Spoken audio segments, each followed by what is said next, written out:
The origins of the project came from my friendship with Kate. I used to drive her home and notice how the community used to use the streets for recreation and for playing in. So I started off with an idea about turning the unused space into some kind of community recreation area. And it was while having a drink with Hannah that I found out about the Your Street competition.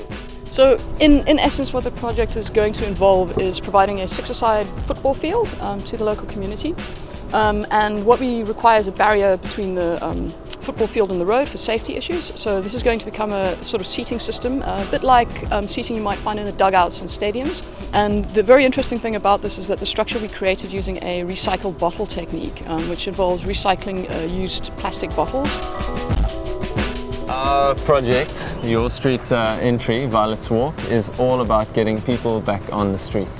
Our project for Your Street was inspired by a chance meeting in the park with 88-year-old pensioner Violet George, who walks a specific route around this area a couple of times a day and doesn't really have anywhere to rest. So the project involves mapping out her route, which is basically a walking route through Woodstock, tracking Violet's walk, the walk that she walks 3 or 4 times a day, and creating kind of resting points along that way on the outside of people's stoeps.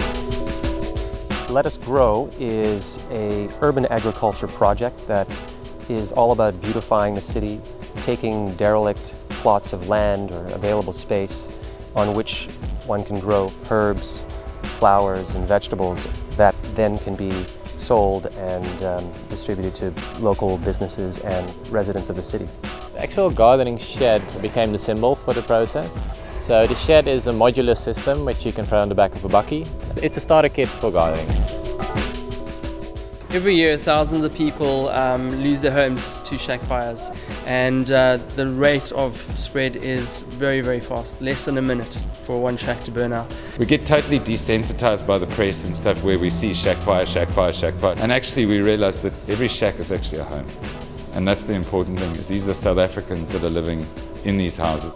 Well, the concept is quite simple. Urban Mosaic is about 2 things. One is about shack fire, and the other one is about using the paint to stop the spread of fire, but then it beautifies the townships. The paint is coated on the shack home, and basically when the fire does happen, it contains it inside the shack and it doesn't spread to other shacks, giving more people a chance to escape, but also preventing other informal places to be burnt down.